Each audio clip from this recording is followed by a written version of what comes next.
Recently, singer-songwriter Kehlani came out as a lesbian. Previously identifying as bi, pan or queer, it's great to see that they've come into themselves like this. As part of their coming out also as a non-binary person, she did an interview where they talked about their privilege as a straight-passing person in society.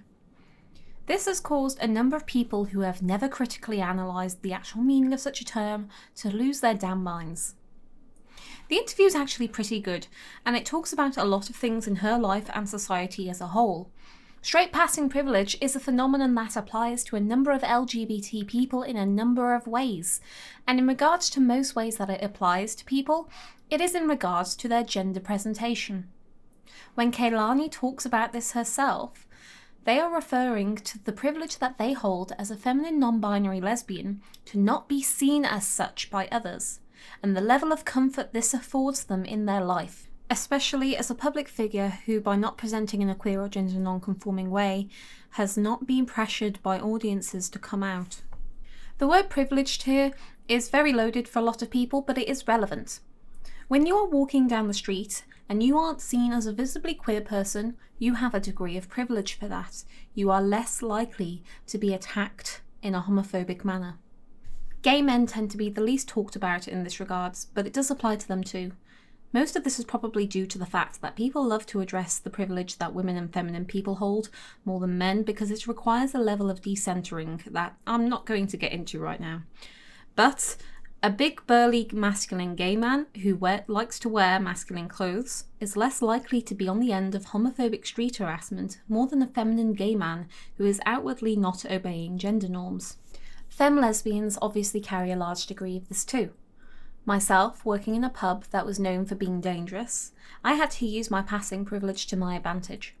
Men harassing me would assume that I was available to them, and telling them that I was a lesbian only ever made harassment worse. What started out as regular sexual harassment turned into assault and stalking and homophobic abuse. I ended up sort of adopting my male friend and co-worker as a work husband, in that he would pretend to be my partner or intimidate men if they got too scary. When I would come out or was outed by colleagues, that protection was lost. In their eyes, I became an unattainable goal to them, which makes them angry and leads to me being put in danger. If my girlfriend visited the pub, men would use our presence together as somehow more of an invitation to insert themselves in our lives than if we were alone. Only on one instance did a man ever try to kiss me without my consent at a club, but multiple times in the same settings in our relationship, men have physically forced their face in between us while we kissed. It's the whole fun idea of sapphics being a commodity to be consumed by our oppressors. In some ways, historically, this is where a lot of the butch-femme dynamic comes from in our community, out of a mutual desire for protection and comfort in public. Butch lesbians are often seen as the protecting role, but butch lesbians and gender non-conforming women are subject to a lot of abuse in society that feminine women are not subject to. Non-binary people who fit into aligned gender roles and dynamics in a more easily perceived public way are treated as less strange than some that don't. Passing privilege is a phenomenon obviously talked about in the trans community, and I don't think it's much my place to speculate on here, but you can see where this intersects with straight passing privilege heavily. A trans woman who is highly feminine is not going to be examined in the same lens by strangers as a trans woman who is more masculine. That's where this intersection comes in. A lesbian talking about her straight passing privilege, and a number of lesbians talking about theirs in response, and them being willfully misinterpreted as aiming that at bisexual people. Kehlani is explicitly talking about the privilege she has as a feminine gender-conforming person. This is not about being seen as straight exclusively because you are dating a person of the opposite gender. What that is bisexual erasure, and it is its own specific issue. The term straight passing is not biphobic and does not inherently refer to bisexual people. It refers to gender presentation. Now, I do think that a lot of bisexual people do have straight passing privilege, obviously by virtue of there being a lot of people who are gender conforming and in relationships with opposite genders.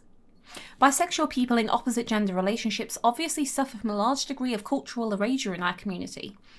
But on a structural level, in this cursed world we live in, two people of opposite sex who visibly fit into their assigned gender roles are going to have a level of privilege that isn't afforded to people in same-sex relationships or who are gender non-conforming.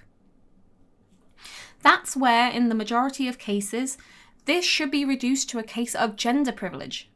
Yes, you have it. No, it's not because you are bisexual, but it is because you fit into the role where society sees you. Gender non-conforming bi people are likely to have less of a degree of this. Walking hand in hand with a partner who is potentially a gender noticeably different from yours is undeniably a level of straight passing privilege. As a femme lesbian, I am not harassed for being a lesbian in public, when either alone or with friends. But that changes when I am with my girlfriend, and we can be seen as visibly abnormal through the eyes of society. Yes, there is a level of erasure there, but I would take erasure and passing privilege over being assaulted for being gay again any day. Some bi people have commented on this interview being biphobic or bisexual erasure, not even taking the bare minimum of personal introspection to realise their own passing privilege and how that does or does not relate to a lesbian talking about theirs. This was an article about a non-binary lesbian acknowledging the privilege that she holds in their life being seen by many as a feminine woman. But people can't seem to get their heads out of their asses and stop making it about them. Labelling Kehlani or the interview as biphobic for talking about her experiences just highlights how much you as a person with a degree of this privilege you don't feel comfortable examining need to get over yourself. It's not bisexual erasure to acknowledge the degree of passing privilege that some bi people have, at the same time recognising that gender-conforming people hold it also. Being seen as straight by strangers in society, while deeply depressing, how dare they do that to me, is infinitely more desirable than being the victim of a hate crime. I'm both the victim of hate crimes in the past, and I'm a hate crime victim support volunteer.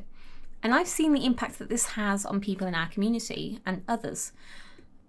When supporting victims of hate crime, you have to look at what they think they did wrong to deserve this and deconstruct it and reassure them that they didn't do anything wrong. And in the case of transphobic and homophobic abuse, that comes down to feeling that they've brought it on themselves either by being visibly queer or by holding their loved one's hand walking down the street. It may be worthwhile examining the way that your own gender identity interacts with your sexuality here, if you took issue with the discussion about this interview.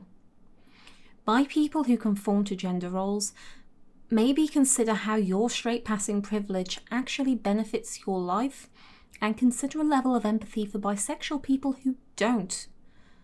The goal that certain people have to make somebody's coming out interview all about them is honestly admirable. If you've never been the victim of a homophobic hate crime, congratulations!